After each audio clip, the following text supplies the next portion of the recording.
समन्ता चक्रवालेषु अत्रा गच्छन्तु देवता सद्धम्मं मुनिराजस्स सुनन्तु सग्गमोक्खदं धम्मස්සවන කාලෝ අයං භදන්තා ධම්මස්සවන කාලෝ අයං භදන්තා ධම්මස්සවන කාලෝ අයං භදන්තා නමෝ තස්ස භගවතෝ අරහතෝ සම්මා සම්බුද්දස්ස නමෝ තස්ස භගවතෝ අරහතෝ සම්මා සම්බුද්දස්ස නමෝ තස්ස භගවතෝ අරහතෝ සම්මා සම්බුද්දස්ස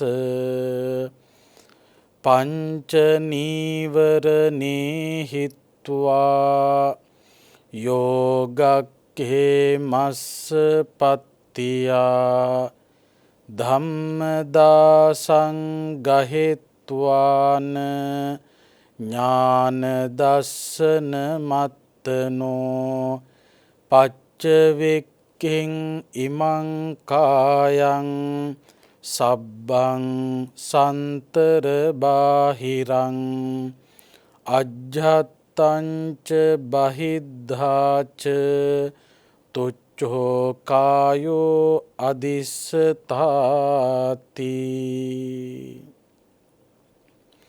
ශ්‍රද්ධාවන්ත කාරුණික පින්වත්නි, සුපුරුදු පරිදි ජයමග රූපවාහිනිය ඔස්සේ ඔබ වෙත ගෙන එන තථාගත ශ්‍රී සද්ධර්මය ධර්මදේශනා මාලාවේ තේර තේරී ගාථා දේශනා මාලාවේ අද දවසට નિયમિત තේර ගාථා සාකච්ඡාවයි සිද්ධ කරන්නට බලාපොරොත්තු වෙන්නේ. අද ධර්මානුශාසනාව ඔස්සේ සාකච්ඡා කරන්න බලාපොරොත්තු වෙන්නේ පුන්න මාසත් තේර ගාථාව. පුන්න මාස කියන රහතන් වහන්සේ විසින් ලොවට යහපත පිණිස දේශනා කළ ගාථා දේශනාවක් තමයි ධර්මානුශාසනාවේ මාතෘකාව හැටියට තෝරගත්තේ. පුන්නමාස මහරහතන් වහන්සේත් පෙර බුදුරජාණන් වහන්සේලා වැඩහිටි කාල සීමාවලදී දන් පින්කම් සිදු කරමින් සසර දුක නිමාකොට නිවන සලසා ගැනීමේ උතුම් අරමුණින් කටයුතු කරපු කෙනෙක්.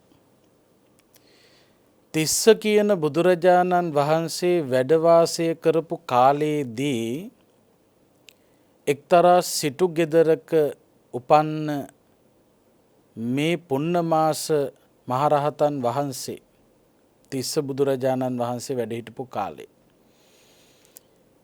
සිටු කුමාරයෙක් හැටියට වාසය කරනකොට දවසක් එක්තරා වනාන්තරයක මේ තිස්ස බුදුරජාණන් වහන්සේට ලැබුණු පාංශුකූල චීවරයා ගහක අත්තක එල්ලලා ගඳ කුටියට වැඩම කරා. ඒ වැඩම කළාට පස්සේ මේ සිටු කුමාරයා මේ පාංශුකූල චීවරය දැකලා සිවුර දැකලා ප්‍රසාදයට පත්වෙලා ඒ චීවරයට බුදුරජාණන් වහන්සේට වන්දනා කළා. ඒ වැඳුමේ ඒ ප්‍රසාදනීයත්වයට පත්වීමේ ආනිසංශ හැටියට දිව්‍ය ලෝකවල මනුස්ස ලෝකවල උපදින්න පුළුවන්කම ලැබුණා. දැන් එක පැත්තකින් මේ සමාජයේ උදවිය කතා කරනවා අපි වඳින්නේ සිවුරට. පුද්ගලයෝ අපිට වැඩක් වෙන්නේ නැහැ අපි වඳින්නේ සිවුරට කියලා හිතනවා. ඒ වගේම ඒ කතාව කියනකොට තවත් පිරිසක් කියනවා සිවුරට වඳින්න ඕන නම් ඕනෑම තැනක තියලා සිවුරට වන්දනා කළාම ඇති කියලා. දැන් මේ කාරණා දෙකම සමාජයේ විවිධ උදවිය කතා කරනවා. ඇත්තටම පින්වත්නි වන්දනා කළ යුත්තේ සිවුරටත් ඒ වගේම සිවුරු දරමින් පැවිදි දිවියට පත්වෙච්ච ඒ භික්ෂූන් වහන්සේටමයි.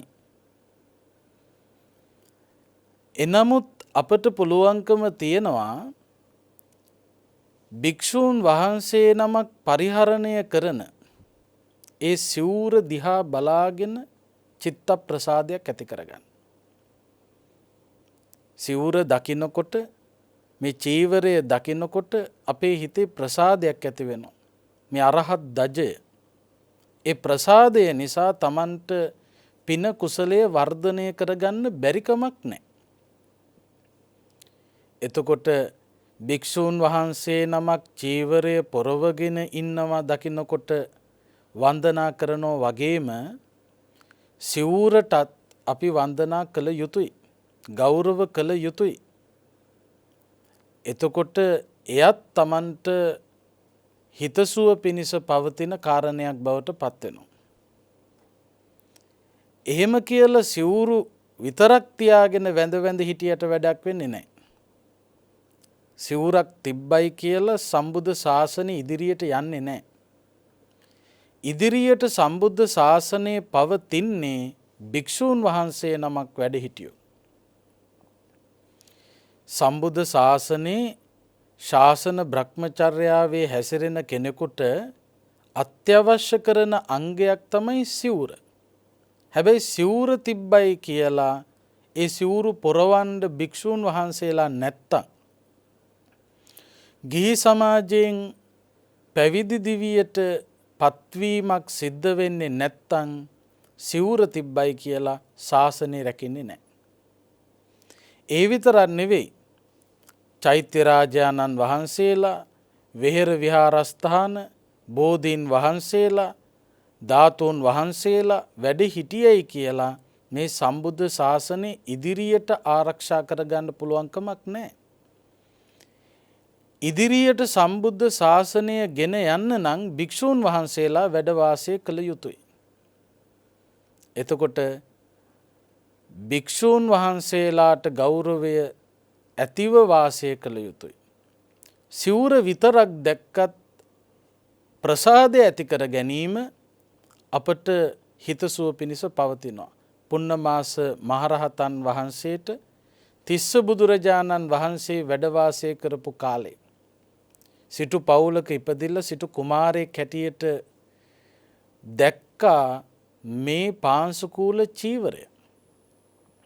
පාංශුකූල චීවරය දැකලා ඇතිවෙච්ච ප්‍රසාදයෙන් බුදුරජාණන් වහන්සේ පිළිබඳව ධර්මය පිළිබඳව සංඝ රත්නය පිළිබඳව ඇති වුණු පැහැදීමෙන් ඒ කළ වන්දනාව නිසා සිටුතුමාට පරලොව ගමන සැපවත් කරගන්න පුළුවන්කම ලැබුණාය කියලා මේ තේර ගාථාවේදී පැහැදිලි වෙනවා.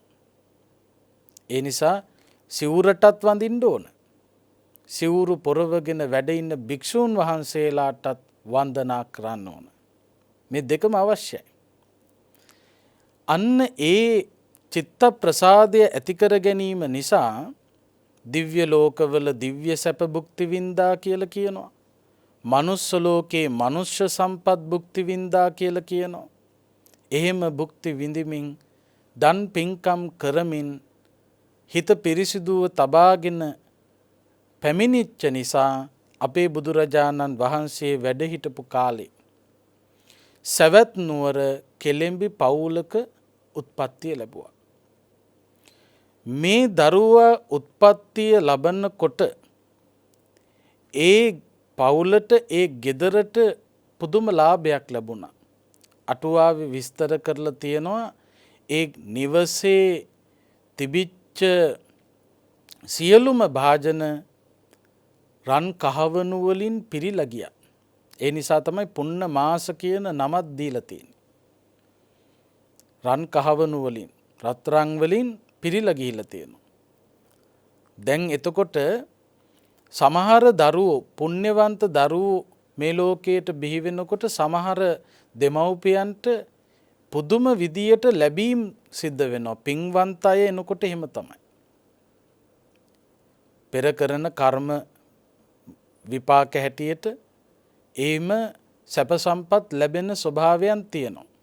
සමහර දරුවෝ බිහි වෙනකොට පුදුම කරදරයක් තියෙන්නේ. තියෙන දේත් නැති වෙලා යනවා. එහෙම දේවල් තියෙනවා.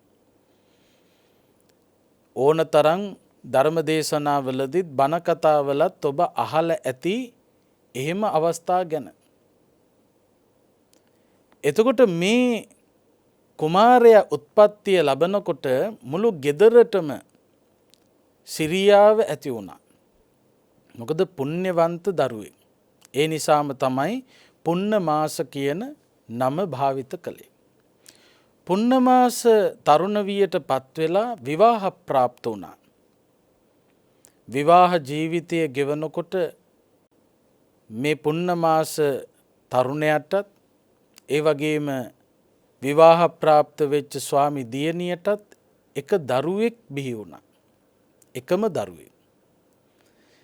ඊට පස්සේ බුදුරජාණන් වහන්සේ දේශනා කරපු ධර්මයේ ශ්‍රවණය කරලා සවැත් නුවර ජේතවනාරාමේ බුදුහාමුදුරුවෝ වැඩ සිටියේ.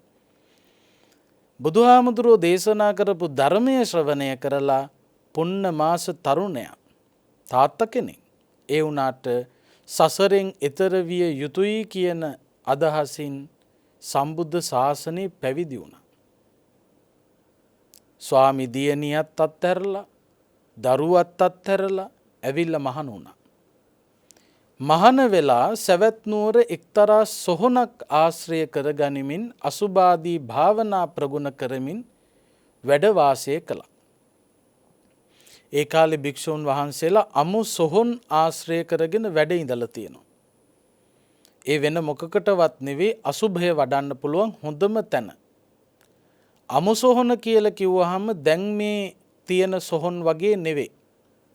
අපේ රටේ දැන් තියෙන සොහොන් ගත්තහම ඒවායේ මෘත දේහයක් පේන්නේ නැහැ. අමු සොහොන කියලා කියන්නේ ඒ කාලේ ජනශූන්‍ය පරිසරයක් තෝරගෙන මිනිස්සු පැත්ත පලාතක නැති ජනශූන්‍ය පරිසරයක් තෝරාගෙන මරණයට පත් වුණාට පස්සේ ඒ මෘතදේහයන් ඔසවගෙන ගිහිල්ලා එහෙම්මම දාලා එනවා. පුච්චන්නෙත් නැහැ, වලලන්නෙත් නැහැ. එහෙම්මම අතහැරලා එනවා. අන්න එහෙම හුදෙකලා පරිසරයක ජනශූන්‍ය පරිසරයක මෘතදේහයන් කුණු වෙනව හොඳටම පේන මිනි 100 200 කුණු වෙනවා. පේන තැන තමයි අමු සොහොන කියලා කියන්නේ.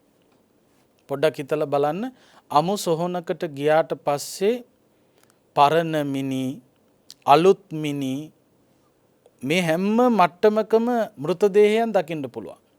නවසී වතිකයේම දකින්න පුළුවන්. සමහර මිනි තියෙනවා බොහොම අලුතෙන් ගෙනල්ලා අතහැරපු ඒවා.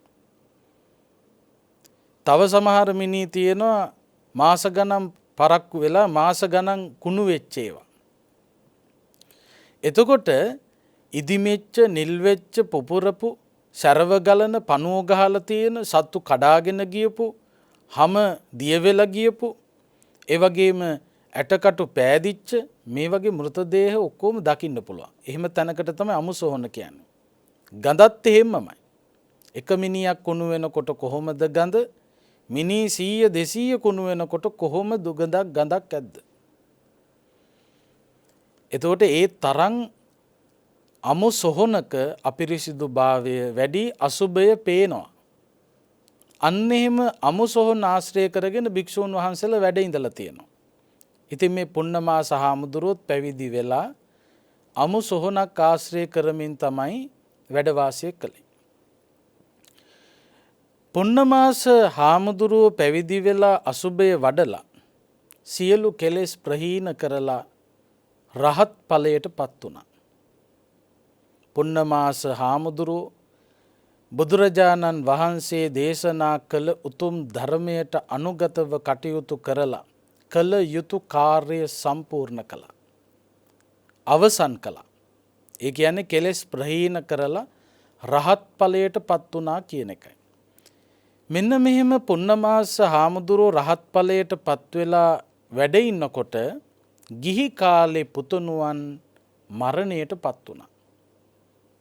පුතා මිය ගියා. පුතා මැරුණට පස්සේ මේ ස්වාමි දියණිය කල්පනා කරනවා දැන් මට ස්වාමියක් නැහැ.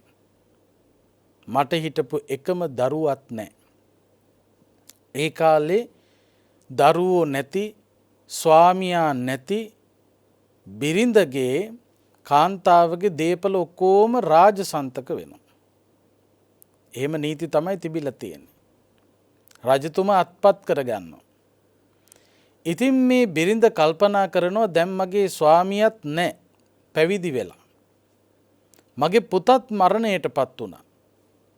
දැන් මේ දේපල මා සතුව තියෙන මේ සියල්ලම රජතුමාට තමයි අයිති වෙන්නේ. ඒක එහෙම වුණොත් මට ජීවත් වෙන්න තියෙන ඉඩ අහිමි වෙලා යනවා. හොඳම වැඩේ තමයි පවුලේ පිරිසත් එක්කරගෙන ගිහිල්ලා හාමුදුරුවන්ට උපක්‍රමශීලීව වචන කියලා මොනවා හරි කියලා රවට්ටගෙන හරි සිවුරු හැරවලා ගෙදර අරගෙන එන්න ඕන. සිවුරුන් අත්හැරවලා ගෙදර ගෙනාවට පස්සේ මේ දේපල ආයෙත් මා සතුයි. ඒව රාජසන්තක වෙන්නේ නැහැ. එහෙම හිතාගෙන මේ බිරිඳ පවුලේ අයත් එකතු කරගෙන යනවා පුන්නමාස මහරහතන් වහන්සේ මුණ ගැහෙන්න. ගිහිල් ඉවර වෙලා අර රැවටිලි කරමින් සිවුරු අයින් කරලා ගෙදර එක්කන් යන්න උවමනාවෙන් කතා කරන්න පටන් ගත්තා. දැන් බලන්න පුන්නමාස හාමුදුරුවෝ පෘථග්ජන භික්ෂුවක් නෙවෙයි. සියලු කෙලෙස් ප්‍රහීන කළ රහතන් වහන්සේ නම. අන්න ඒ වෙලාවේදී පුන්නමාස මහරහතන් වහන්සේ ප්‍රකාශ කරනවා පංච නීවරණේ හිත්වා යෝගක්ඛේ මස්ස පත්තියා ධම්ම දාසං ගහෙත්වාන ඥාන දස්සන මත්තනෝ. සසර ගමන තුල රැඳී සිටින්න හේතු වන නිර්වාණය සලසා ගැනීම සඳහා බාධා ගෙන දෙන පංච නීවරණ ධර්ම සම්පූර්ණයෙන්ම නැත්තටම නැති කළා. ධර්මයේ නැමැති කැඩපතින් මේ යථාර්ථය මම දැක්කා. පච්චවෙක්කින් ඉමං කායන් සබ්බං සන්තර බාහිරං. මම මේ ශරීරයේ යථා ස්වභාවය ගැන මනාව සිහිපත් කළා. හිසේ සිට පාදාන්තයේ දක්වා මේ කයෙහි ස්වභාවය මොකක්ද කියලා වටහා ගත්තා. අජ්ජත්තංච බහිද්ධාච තුච්ඡෝ කායෝ අදිස්සතහති. අජ්ජත්ත බහිද්ධ වශයෙන් මේ ස්වභාවය කුමක්ද කියන එක මම වටහා ගත්තා. ඒ නිසා කිසිම දවසක සිවුරු ඇරවලා ගෙදර ගෙනියන්න පුළුවන් කමක් නැහැ. බලන්න පුන්නමාස මහරහතන් වහන්සේ මෙතනදී පැහැදිලි කරනවා මේ කයෙහි ස්වභාවය වටහා ගත්තා. මේ කයෙහි යථා ස්වභාවය වටහා නොගත්තු මිනිස්සු තමයි අඥාන කටයුතු කර කර මේ සංසාර ගමන තුල සැරිසරන්නේ. බලන්න ඔබ ගැන හිතලා. අපි අතින් විවිධ වැරදි සිද්ධ වෙනවා ඇති. පාප කර්ම සිද්ධ වෙනවා ඇති. ඒ පාප කර්ම සිදු කරනකොට කරන්න ඉස්සල්ලා අපි හිතන්න ඕන ඇයි මේ පාප කර්මය මම කරන්නේ? කුමන හේතුවක් නිසාද? මේන් මට ලැබෙන ආදීනවය කුමක්ද? ලැබෙන ලාභයක් තියනවද? නැත්තම් ඒ ලාභය පසු කරගෙන අලාභයක්ද සිද්ධ වෙන්නේ කියන එක බුද්ධිමත්ව මෙනෙහි කරන්න ඕන. දැන් බලන්න මේ රටේ ලෝකෙ මිනිස්සු සත්තු මරනවා. මිනී මරනවා. ඇයි මේ සත්තු මරන්නේ? ඇයි මිනී මරන්නේ? හොරකම් කරනවා. ඇයි හොරකම් කරන්නේ? ඒ වගේම කාමයන්හි වරදවා හැසිරෙනවා. ඇයි එහෙම කරන්නේ? බොරු කියනවා. සුරාව මද්ද්‍රව්‍ය භාවිතා කරන තැනටපත් වෙනවා. ඇයි මේ වගේ පවිටු පෞකාර පහත් කටයුතු වල මේ ලෝකෙ මිනිස්සු යෙදෙන්නේ?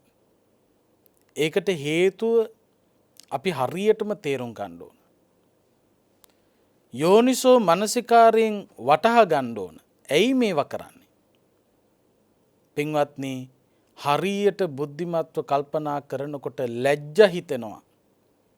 මේ පව්කම් කර කරා මම බලාපොරොත්තු වෙන්නේ මේ තරම් ලාමක පහත් මට්ටමේ දෙයක්ද? සත්තු මරන්නේ, මිනී මරන්නේ, ඒ කෙනාගේ හිතේ හටගන්නවා මේ කෙනා හිටියොත් මට හානියක්, ඒ නිසා මම මෙයාව මරනවා. එතකොට කෙනෙක්ගේ ජීවිතයක් නැති කරලා තමන් සතුටු වෙන්න පුළුවන් කියන අදහසින්, තමන්ට සැපයක් ගෙනල්ලා දෙන්න පුළුවන් කියන අදහසින් තමයි සත්තු මරන්නේ, මිනී මරන්නේ. බලන්න, එතකොට තමන් ගැන හිතලා, තමන් කියලා කියන්නේ මේ ඇස කන නාසය දිව ශරීරය කියන ඉන්ද්‍රියන්. මේවා පිනවන්න තියෙන දැඩි උවමනාව නිසා මිනිස්සු සත්ව ඝාතන අකුසල කර්මය සිද්ධ කරනවා. හොරකම් කරන්නේ ඇයි? හොරකම් කරන්නේ හොරකම් කරලා හරි මම සැප විඳින්න ඕන.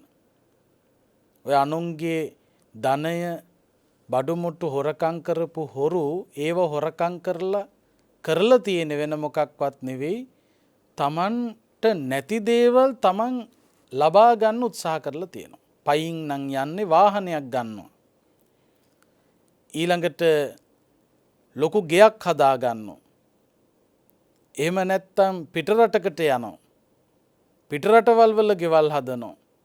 සැප විඳිනවා. ඇස කන නාසය දිව ශරීරය ඕන කියන විදියට පිනවන්න උත්සාහ කරනවා. හොරකම් කරපු ධනෙන් කරලා තියෙන ඒවා. කාමයන්හි වරදවා හැසිරෙමින් මොකක්ද කරලා තියෙන්නේ? පරපුරුෂ සේවනය, පරදාර සේවනය, මේවා කරලා තියෙන්නේ තමන්ව සතුටු කරන්න උත්සාහ කරපු එක. තමන් කියලා කියන්නේ මොනවද? ඇස කන නාසය දිව ශරීරය. බොරු කියලා තියන්නේ ඇයි? ඇත්ත කිව්වොත් තමන්ට හානියක් වෙන්න පුළුවන් කියලා හිතලා බොරු කියනවා. බේරෙන්න.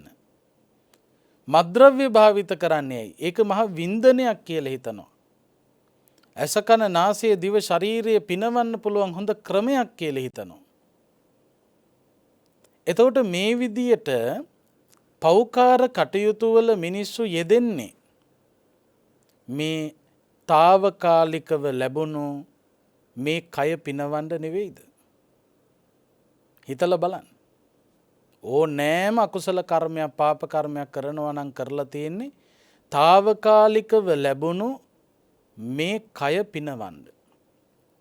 දැන් අපි බලමු తాවකාලිකව ලැබුණු මේ කය, ඇස කන නාසය දිව ශරීරය පිනවන්න හිතාගෙන පෞකාර කටයුතු වල යෙදීම මොන තරම් මෝඩකමක්ද කියලා. ඇයි එහෙම මෝඩකමක් කියලා කියන්නේ? පෞකම් කර පිනවපු මේ කය අන්තිමට මොකද වෙන්නේ? මිනී මරලා බේරුණත් වයසට යන එකෙන් බේරිලා නැහනේ. ලෙඩ වෙන එකෙන් බේරිලා නැහනේ. මරණයෙන් බේරිලා නැහනේ. අනුන් මරලා බේරුණත් කවදා හරි Tamanට මැරෙන්න වෙනවා. Tamanව මරන්න කවුරුත් හිටියේ නැති වුණාට අනිවාර්යෙන්ම මාරයා Tamanව අරගෙන යනවා. යුද්ධ කර සටන් කර කර අන් අයට හානි කර කර ගැටුම් ඇති කර ගනිමින් මොනතරම් කටයුතු කළත් ඒ කාටවත් සදාකාලිකව මේ ලෝකෙ ඉන්න පුළුවන්කම ලැබෙන්නේ නැහැ. ඒක තමයි බුදුරජාණන් වහන්සේ අපට පැහැදිලි කළේ. එතකොට මිනි මර සතුටු වෙන්න හිතාගෙන හිටියට මේ ශරීරය හැමදාම පවත්වගෙන යන්න බෑ. හොරකම් කර කර පිනෙව්වට මේ කය අන්තිමට මොකද වෙන්නේ? මේක විනාශ වෙලා යනවා. අර අමු සොහොනේ පේන්න තියෙනවා ඒවා ටික. කාමයන්හි වරදවා හැසිරුණා කියලා මේ ශරීරයේ සුවපත් වෙන්නේ නැහැ. මේකට මොකද අන්තිමට වෙන්නේ? වැරදි වැඩ කර කර පිනවපු මේ කය අන්තිමේදී ජරාවටපත් වෙනවා. විවිධ රෝගාබාධයන්ට ලක් වෙනවා. මරණයටපත් වෙනවා. බොරු කිය මද්ද්‍රව්‍ය භාවිත කර කර අනෙකුත් වැරදි වැඩ කර කර පිනවන්න උත්සාහ කළාට මේ ශරීරය අන්තිමේදී විනාශ වෙලා යනවා. ඒක තමයි කයෙහි හැටි. ඇස, කන, නාසය, දිව, ශරීරය මේවා තමා තුල තියෙන දේවල්. මේවායේ ස්වභාවය අනිත්‍යයි. ඇස් දෙක එන්න පේන්නේ නැතුව යනවා. කන් දෙක එන්න ඇහෙන්නේ නැතුව යනවා. ඒ වගේම නාසයට ගඳ සුවඳ, දිවට රසය, ශරීරයට ස්පර්ශය මේවත් එන්න දැනෙන්නේ නැතුව යනවා. දුර්වල වෙනවා. හම රැලි වැටෙනවා, දත් ටික හැලිලා යනවා. කෙස් හැලිලා යනවා. නැගිට ගත්තොත් වාඩි වෙන්න බෑ, වාඩි වුණොත් නැගිට ගන්න බෑ. ඒ තරමටම දුර්වල වෙනවා. මෙන්න ශරීරයට උරුම වන ධර්මතාවය. ඒකයි බුදුහාමුදුරුවෝ දේශනා කළේ මේ සිරුර ගිනි ගන්නවා. ගිනි ගන්න බව ප්‍රකට වෙන්නේ, ප්‍රසිද්ධ වෙන්නේ, පේන්න ගන්නේ වයසට යනකොට. එතෙක් ටිකෙන් ටික ගිනි ගන්න එකයි වෙන්නේ. මේ මොහොතෙත් ගිනි ගන්නවා. ඒ නිසාම තමයි බුදුහාමුදුරුවෝ දේශනා කළේ මේ ගිනි ගන්න අතරේ යහපත් දෙයක් කරනෝ මිසක්කා අයහපත් දේවල් නොකළ යුතුයි. එතකොට මේ ඇස, කන, නාසය, දිව, ශරීරය අනිත්‍යයි, දුකයි, අනාත්මයි. අනිත්‍යයි. එක විදියට පේන්නේ නැහැ හැමදාම, එක විදියට ඇහෙන්නේ නැහැ. එක විදියට දැනෙන්නේ නැහැ. දුකයි. එන්න මගේ ශරීරයට වෙන්නේ මොකක්ද කියන එක ගැන දුකයි.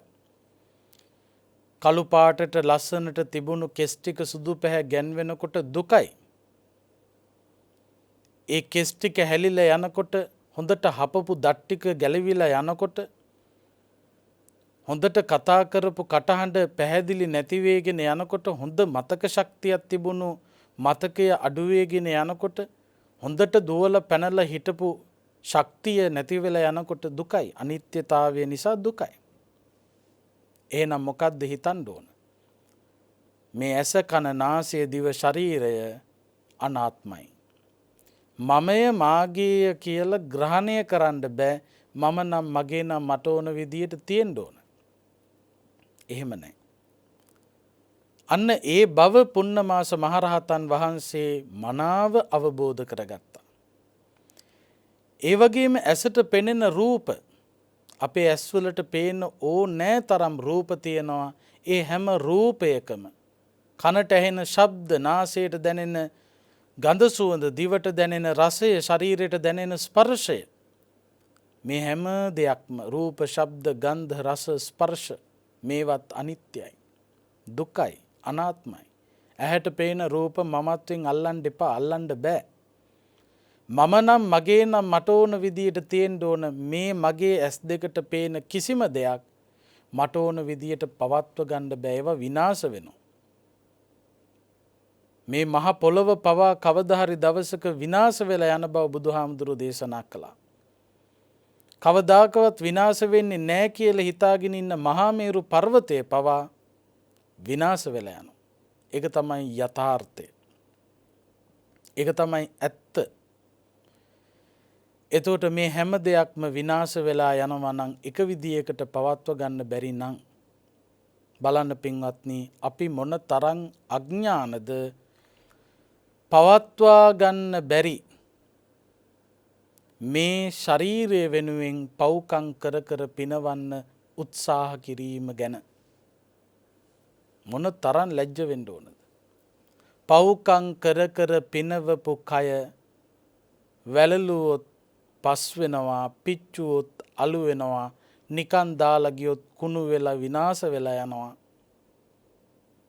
එහෙම විනාශ වෙන, පස් වෙන, අලු වෙන, කුණු වෙන මේ ශරීරය తాවකාලිකව ලබාගෙන ඉන්න කාල සීමාවේ ඒවා පිනවන්න කරපු කර්මයට මොකද වෙන්නේ? පාප කර්ම කළොත් ඒ කර්මයට මොකද වෙන්නේ? අන්න ඒ කර්මය කර කරා පිනවපු කයත් එක්ක වැළලිලා යන්නේ නැහැ. පස් වෙලා යන්නේ නැහැ. මේ ශරීරය වෙනුවෙන්නේ මං ඒ කර්ම කළේ කියලා ශරීරයත් එක්ක දාලා යන්න බෑ. කර්මය ඔසවාගෙන සසර පුරා ඇවිදිනවා. කර්මය තමයි ඊළඟට තමන්ව හීන ප්‍රනීත ලෙස බෙදලා දාන්නේ. කම්මස්ස කෝමි කම්ම දායාදෝ කම්ම යෝනි කම්ම බන්දු කම්ම පටිසරණෝ යං කම්මං කරිස්සාමි කල්යාණං වා පාපකං වා. හොඳ කර්ම කරනවා නම් නරක කර්ම කරනවා නම් තස්ස දායාදෝ භවිස්සාමි. ඒ කරන කර්මයට අනුව තමයි දායාද ලැබෙන්නේ කියලා හිතන්න කිව්වේ ඒකයි. తాවකාලිකව ලැබෙන කය වෙනුවෙන් පාප කර්ම කර කරා පිනවන එක තේරුමක් නැහැ. මොකද පව්කම් කර කර පිනවන කය විනාශ වෙනවා. විනාශ වන කය පිනවන්න කරගත්ත කර්මය සසර පුරාම තමන් පිටුපස ලුහු බඳිනවා. මේ බව පුන්නමාස මහරහතන් වහන්සේ අවබෝධ කරගත්තා. හොඳට තේරුම් ගත්තා. ශරීරයේ ස්වභාවය මොකක්ද? මේ වෙනුවෙන් කුමක්ද කරන්න තියෙන්නේ? අන්න ඒ බව තේරුම් අරගෙන සංසාර ගමනින් එතර වීම තමයි තියෙන එකම පිළියම කියලා කල්පනා කරලා වෙන කිසිම පිළියමක් නැහැ. සසරෙන් එතර වීමමයි උත්තරය. අන්න එහෙම හිතාගෙන තමයි විදර්ශනාව ප්‍රගුණ කරලා රහත් ඵලයටපත් උනේ. පංච නීවරණ ධර්ම සම්පූර්ණයෙන්ම නැති කළා. මොනවද පංච නීවරණ ධර්ම? නීවරණ කියලා කියන්නේ නිවන ආවරණය කරනවා කියන අදහසයි. නිවන ආවරණය කරන ප්‍රබල බාධක පහක් තියෙනවා. ඒවට කියනවා පංච නීවරණ ධර්ම කියලා. කාමච්ඡන්தோ භික්ඛවේ ආවරණෝ නීවරණෝ චේතසෝ අජ්ජාරුහෝ පඤ්ඤාය දුබ්බලී කරනෝ. පළවෙනි එක තමයි ප්‍රඥාව දුබල කරන නිවන ආවරණය කරන කාමච්ඡන්දය. කාමච්ඡන්ද කියලා කියන්නේ ඇස කන නාසය දිව ශරීරය කියන ඉන්ද්‍රියන් පිනවන්න තියෙන උවමනාව. සැපයෙහි තිබෙන යථා ස්වභාවය නොදැනගෙන ගන්න ක්‍රියාමාර්ගය. බුදුහාමුදුරුවෝ අපට දේශනා කළ සැපය දුක ලෙස හිතන්න. දුක උලක් කියලා හිතන්න. උලක් කියලා හිතන්න කියන්නේ දුකෙත් දුක, මහා දුක. සැපය දුකක් කියලා හිතන්න. එතකොට සැපය දුකක් කියලා හිතන්න කිව්වේ නිකන් නෙවෙයි, ඒකට හේතුවක් තියෙනවා. දැන් සාමාන්‍යයෙන් පෘථග්ජන ලෝකයේ ජීවත් වෙන අපි සැප මහ සැපක් හැටියට හිතාගෙන ඉන්නේ. සැප දුකක් ලෙස හිතන්න කිව්වහම ඒකට විරුද්ධ වෙයි. මිත්‍යා දෘෂ්ටිකය කියලා කියයි. හැබැයි බුදුහාමුදුරුවෝ මිත්‍යා අදහසක් එක්ක මේ සැප දුක කියලා හිතන්න කියලා කිව්වේ නැහැ. බොහොම ගම්භීරව ඒ කාරණාව මතක් කළේ. ඒකට හේතු පෙන්වුවා. ඇයි සැප දුක ලෙස දකින්න කිව්වේ? අපි භුක්ති විඳින, අපි හඳුන්වන යම්කිසි සැපක් තියෙනවා නම්, මං සැප විඳිනවා කියලා ඔබ යම්කිසි වින්දනයක් ලබනවා නම්, සැපයි සැපයි කියලා ඔබ ග්‍රහණය කරපු යම්කිසි සැපයක් තියෙනවා නම් පොඩ්ඩක් අහලා බලන්න තමන්ගෙන්ම ඒ සැපය తాවකාලිකද සදාකාලිකද කියලා. අපි භුක්ති විඳින ඇහැ පිනවල ලබන සැපය, කන පිනවල ලබන සැපය, නාසය පිනවල ලබන සැපය, දිව පිනවල ලබන සැපය, කය පිනවල ලබන සැපය, මෙන්න මේ සැපය නිට්ටයද අනිත්‍යද කියලා බලන්න. ඔබට විඳින්න ලැබෙන හැම සැපයක්ම අනිත්‍යයි. ඉතින් එතකොට අනිත්‍ය නම් එතන මොකක්ද තියෙන්නේ? දුකමයි. යමක් අනිත්‍ය නම් එතන දුකයි. විදර්ශනාවට අනුව ප්‍රඥාවෙන් බලනකොට එහෙනම් සැපය අනිත්‍යයි. අනිත්‍ය නිසා සැපය දුකයි. දුක නිසා සැපය අනාත්මයි. මමය මාගේය කියලා ග්‍රහණය කරන්න බෑ.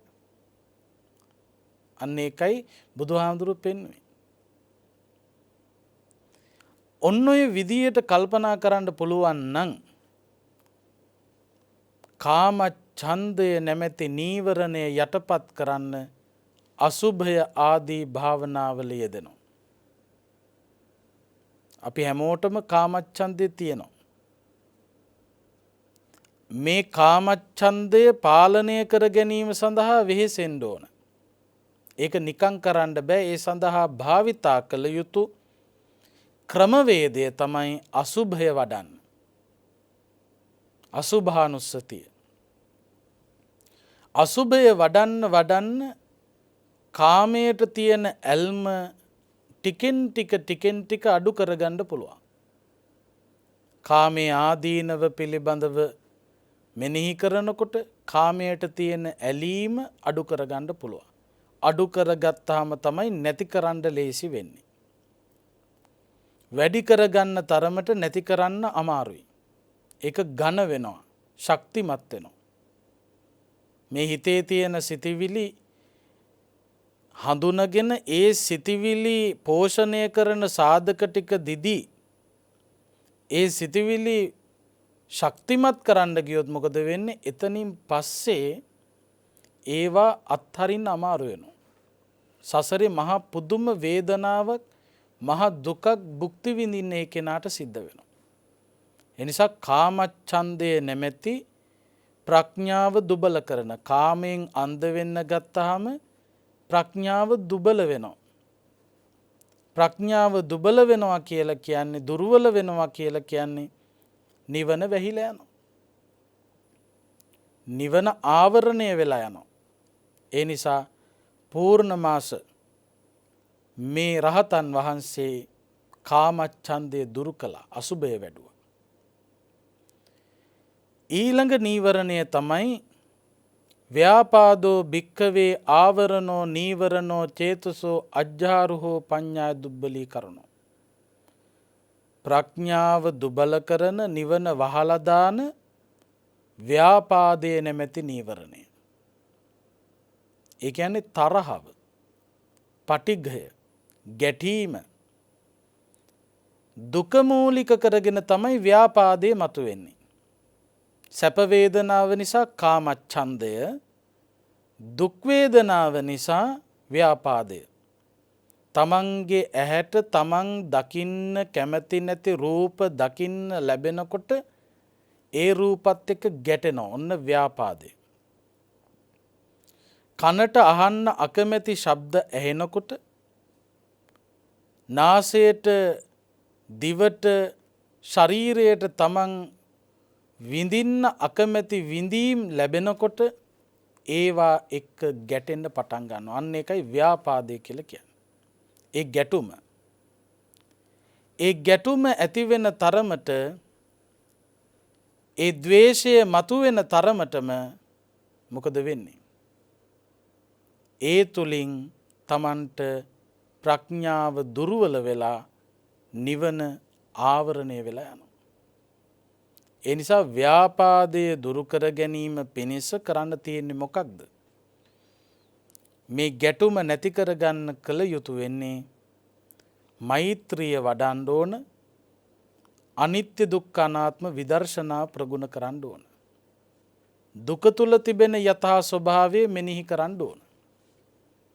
අන්න ඒ තුලින් අපට සුවය ලබා ගන්න පුළුවන්කම ලැබෙනවා. ඊළඟට තීන මිද්දම් භික්කවේ ආවරණං නීවරණං චේතසෝ අජ්ජාරුහම් පඤ්ඤා දුබ්බලී කරණ. නිවන පිණිස හේතු වන නිවන ආවරණය කරන ප්‍රඥාව දුබල කරන නීවරණයක් තමයි තීන මිද්දය, කම්මැලිකම, අලසකම. අලසකම මතුවෙන්න ඒ කෙනා අසාර්ථක මිනිසෙක් වෙනවා. ඒ නිසා මෙන්න මේ ආවරණය නැති කරලා දාන්න මහන්සි ගන්න ඕන. ඒ සඳහා ආරම්භන ලද වීරයෙන් යුක්තව වීරය උදාසීන වෙන්න ඉඩ නොදී පවත්වාගෙන තව තවත් ශක්තිමත් කරන වීරයේ තිබෙන වටිනකම මෙනෙහි කරන කෙනෙක් බවට පත් වෙන්න ඕන. ඊළඟ නීවරණය තමයි උද්ධච්ච කුක්කුච්චම් භික්කවේ ආවරණං නීවරණං චේතසෝ අජ්ජාරුහම් පඤ්ඤාය දුබ්බලී කරණ. නිවන පිණිස අත්‍යවශ්‍ය කරන ප්‍රඥාව දුබල කරන, නිවන වහලා දාන, නිවනට යන්න ඉඩ නොදෙන බාධා ගෙන දෙන උද්ධච්ච කුක්කුච්චය, නොසන්සුන්කම සහ පසුතැවීම, කලබලය. යම්කිසි කෙනෙක් කලබල වෙන්නේ මොන හේතුවක් නිසාද? කලබලය කියන එක එන්නෙම නොදැනුවත්කම නිසා. දැනුවත් වෙලා නැත්තම්, ඉගෙනගෙන නැත්තම් කලබලය එනවා. එතකොට හිතේ නොසන්සුන්කමක්, හිතේ කලබලයක් මතුවෙනවා නම් මතුවෙන්නේ නොදැනුවත්කම නිසා.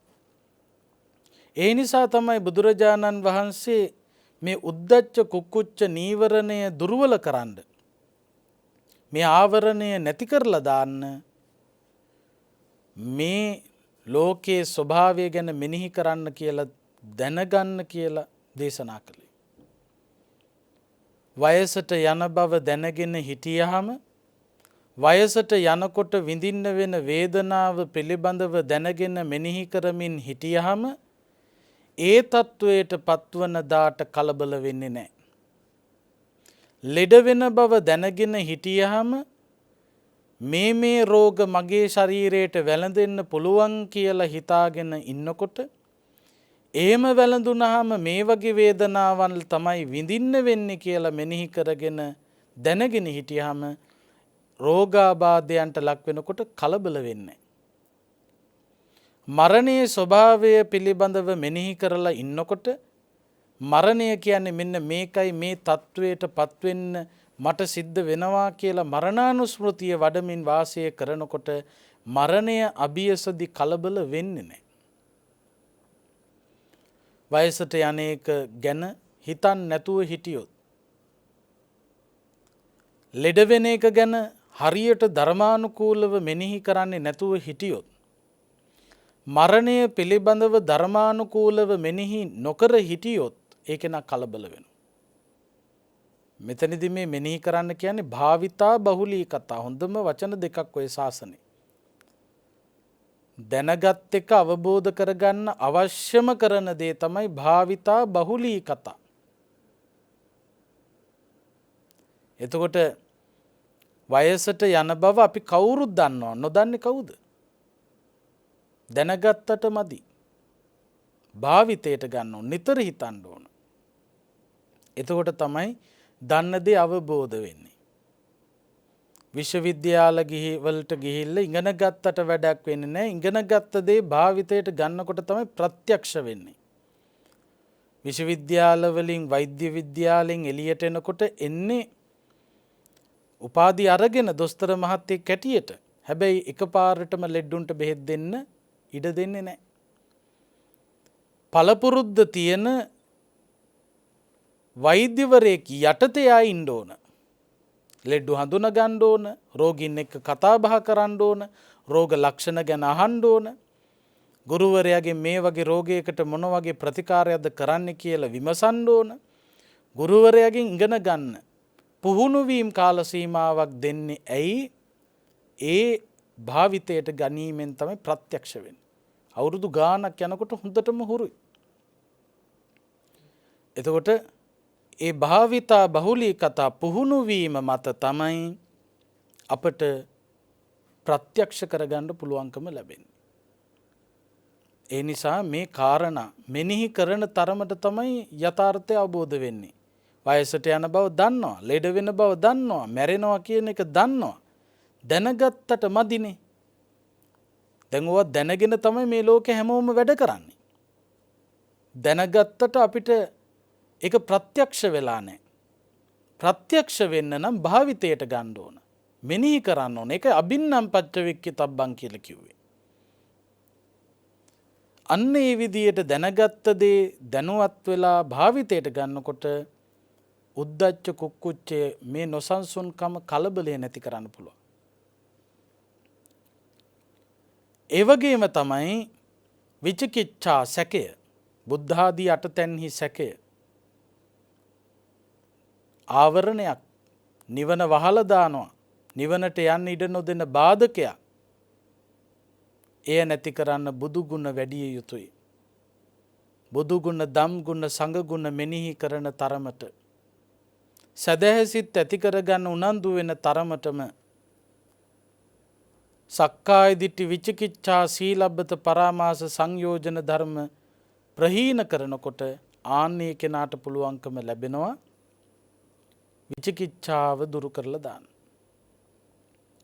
පුන්නමාස මහරහතන් වහන්සේ කාමච්ඡන්ද, ව්‍යාපාද, තීන මිද්ද, උද්ධච්ච කුක්කුච්ච, විචිකිච්ඡා කියන මේ නීවරණ ධර්ම සම්පූර්ණයෙන්ම දැකලා නිවනට බාධා කියලා හඳුනගෙන, කොහොමද හඳුනගත්තේ? ධර්මයේ නැමැති කැඩපතෙන් ධම්ම දාසං ගහෙත්වාන.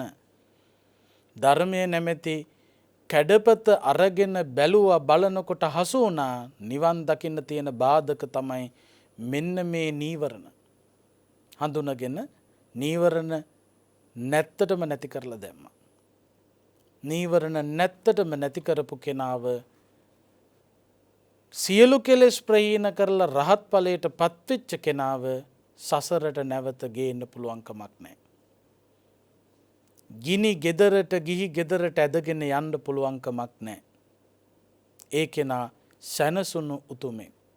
කතං කරණීයං, කළ යුතු දේ කරපු කෙනෙක්. තව කරන්න දෙයක් ඉතුරු කරගත්තේ නැති කෙනෙක්. ඒකනේ කියන්නේ යන එන මං නැති කරගත්තොත් තමයි නිවන් දකින්න පුළුවන්කම ලැබෙන්නේ. අපි හැමදාම කරගෙන තියෙන්නේ යන එන මං ඇති කරගත් එක. යන එන මං නැති කරගන්න ඕන. කෙලෙස් ප්‍රහීන කරගත්ත කෙනාට යන්න තැනකුත් නැහැ, එන්න තැනකුත් නැහැ. යන එන මං නැති කරගත්ත කෙනෙක්. ඒ නිසා පුන්නමාස මහරහතන් වහන්සේ අපට දුන්නු පණිවිඩය, අපිට දුන්නු උපදේශ භාවිතා කරමින් අපේ දිවි ගමනත් උනන්දුවෙන්, උත්සාහයෙන් වැඩිය යුතු දේ වඩමින් ඒ උදාර චරිත ආදර්ශයට අරගෙන බොහොම ඉක්මනින් මේ කටුක දුක්ඛිත සසර ගමන නිමා කරලා නිවනින් සැනසෙන්නට අදිෂ්ඨානයක් ඇති කරගත යුතුයි. ඒ සඳහා මේ උතුම් දම් දෙසුම ඔබට අපට යහපත පිණිසම පවතිවා. පුන්නමාස මහරහතන් වහන්සේට වගේ සසර දුකින් එතරව උතුම් ගෞතම බුද්ධ ශාසනයේදීම නිවනින් සැනසීම පිණිසම හේතු වාසනා වේවා කියලා ප්‍රාර්ථනා කරන්න. ආකාසට්ඨා ච බුම්මට්ඨා දේවා නාග මහිද්దికා පුඤ්ඤන්තං අනුමෝදිත්වා චිරං රක්ඛන්තු ශාසනං. ආකාසට්ඨා ච බුම්මට්ඨා දේවා නාග මහිද්దికා පුඤ්ඤන්තං අනුමෝදිත්වා චිරං රක්ඛන්තු දේශනං. ආකාසට්ඨා ච බුම්මට්ඨා දේවා නාග මහිද්దికා පුඤ්ඤන්තං අනුමෝදිත්වා චිරං රක්ඛන්තු ත්වං සදා. අද මේ උතුම් ධර්මානුශාසනාවේ සදැහැති දායකත්වය අරගෙන කටයුතු කරන්නේ අංක 225න් 1 කුරුඳුවත්ත පටුමග හේකිත්ත වත්තල යන ලිපිනේ පදිංචි ඈන් මේරි ප්‍රියංගනී මහත්මිය, එවැගේම ප්‍රවීන් තරිඳු හිරුනි යන දූ දරුවෝ ඥාති හිතයිශීන් කොයි කවුරුත් ඒක රාශී වෙලා. ඒ ඇත්තු බලාපොරොත්තු වෙනවා අද දවසට මිය පරලෝ සැපත් වෙලා වසරක් සම්පූර්ණ වන ආදරණීය ස්වාමි පුරුෂයාණන් වන එම්.එල්. සුනිල් ශාන්ත මහත්මයාට පුණ්‍යානුමෝදනා කරන්න. ඒ වගේම මිය පරලෝ සැපත් එම්.එල්. විලියම් සිඤ්ඤෝ මහත්මයාට, සොහොයුරිය වන ස්වර්ණාකාන්ති මහත්මියට, ඒ වගේම සහෝදරයාණන් වන ප්‍රියන්ත පුෂ්ප කුමාර ඇතුළු නමින් මිය පරලෝ සැපත් වෙලා පින් අපේක්ෂාවෙන් ඉන්න යම් තාක් දෙමාපිය ඥාති හිතයිශීන් වෙතොත් ඒ හැමෝම සිහිපත් කරගෙන පුණ්‍යානුමෝදනා කරන්නට බලාපොරොත්තු වෙනවා. ඒ වගේම සුජීවත්ව සිටින මෑණියන්ට නිදුක් නිරෝගී සුවය ප්‍රාර්ථනා කරන්නටත්, ඔබට නිරතුරුවම ධර්මදේශනා පවත්වන ගෞරවනීය මහා සංඝරත්නයටත්, ඒ වගේම ජයමග රූපවාහිනී නාලිකාවේ අනුශාසක ධූරය හොබවන අතිපූජනීය උඩුදුම්බර කාශ්‍යප නායක ස්වාමින් වහන්සේ, උඩුදුම්බර සෝභිත ස්වාමින් වහන්සේ ඇතුළු සියලුම ස්වාමින් වහන්සේලාටත් ජයමග කාර්ය මණ්ඩලයේ පින්වත් හැමෝටමත් ආශිර්වාද ප්‍රාර්ථනා කරන්න බලාපොරොත්තු වෙනවා. ඉතින් ඒ උදාර අදහස් ඇතුව තමයි ඒ පින්වතුන් මේ ධර්ම දේශනාවේ දායකත්වය අරගෙන කටයුතු කරන්නේ. මේ හැම ආකාරයකින්ම රැස් කරගත් සකල කුසලානිසංස නම් සඳහන් කළ නොකළ නමින් මියගිය සියලුම ඥාතීන් අනුමෝදන් වේවා. රට ජාතිය සම්බුදු සසුන වෙනුවෙන් අභීතව කටයුතු කරලා අපවත් වී වදාළ මහසඟරුවන ජාතික වීරයෝ, යුද බිමේදී මියගිය වීරෝදාර රණවිරුවෝ, සුනාමි වගේ ස්වභාවික විපත් නිසා, පාස්කු ඉරිදා ප්‍රහාරය වගේ ප්‍රහාර නිසා, වසංගත රෝගී තත්ත්වය නිසා මියගිය යම්තා පිරිස් වෙතොත් ඒ හැමෝම මෙපින් අනුමෝදන්ව උතුම් නිවනින් සැනසෙත්වා කියන අදහසින් අපි මියගිය ඥාතීන්ට පින් දෙමු. ඉදම්මේ ඥාතීනං හෝතු සුඛිතා හොන්තු ඥාතයෝ. ඉදම්මේ ඥාතීනං හෝතු සුඛිතා හොන්තු ඥාතයෝ. ඉදම්මේ ඥාතීනං හෝතු සුඛිතා හොන්තු ඥාතයෝ. සම්‍යක් දෘෂ්ටික දෙවියෝ මෙපින් අනුමෝදන් වේවා. රට ජාතිය සම්බුදු ශාසනය යෙහින් රකීවා. දායකත්වයේ දරණ පින්වතුන්ටත්, එවැගේම ධර්ම ශ්‍රවණය කළ පින්වතුන්ටත්, විශේෂයෙන් මේ පැතිර යන වසංගත රෝගී තත්ත්වයේ ඉදිරියේ රෝග නිවාරණ සංග්‍රාමයේ යෙදී සිටින පින්වත් අපේ වෛද්‍ය කාර්ය මණ්ඩලයට, හෙද කාර්ය මණ්ඩලයට, ඔබව අපව රකින්න ත්‍රිවිධ හමුදාවේ පොලිසිය පින්වතුන්ට, අසනීප තත්ත්වවලට පත්වෙච්ච රටවැසි ලෝවැසි හැම කෙනෙකුටම දෙවියන්ගේ රැකවරණින් කායික සුවය වේවා, මානසික සුවය වේවා. දෙවියොත් පතන බෝධියකින් මෙපින් අනුමෝදන්ව උතුම් අමා මහ නිවනින් සැනසෙත්වා කියන අදහසින් අපි දෙවියන්ටත් පින් දෙමු. එත්තාවතාච අම්හෙහි සම්භතම් පුඤ්ඤ සම්පදං සබ්බේ දේවානුමෝදන්තු සබ්බ සම්පත්ති සිද්ධියා. එත්තාවතාච අම්හෙහි සම්භතම් පුඤ්ඤ සම්පදං සබ්බේ දේවානුමෝදන්තු සබ්බ සම්පත්ති සිද්ධියා. එත්තාවතාච අම්හෙහි සම්භතම් පුඤ්ඤ සම්පදං සබ්බේ දේවානුමෝදන්තු සබ්බ සම්පත්ති සිද්ධියා. බලාපොරොත්තු වෙච්ච උතුම් පින්කම, උතුම් ධර්ම දේශනාව කවුරුත් ශ්‍රවණය කරලා ප්‍රමාණ කුසලස්කන්ධයක් අත්පත් කරගත්තා. මේ හැම ආකාරයකින්ම රැස් කරගත් සකල කුසලානිසංසයන්ගේ බලයෙන් කාටත් ගෞතම බුද්ධ ශාසනයේදීම උතුම් ධර්මාවබෝධය සලසා ගැනීම පිණිස හේතු වාසනා වේවා කියලා ප්‍රාර්ථනා කරන්න.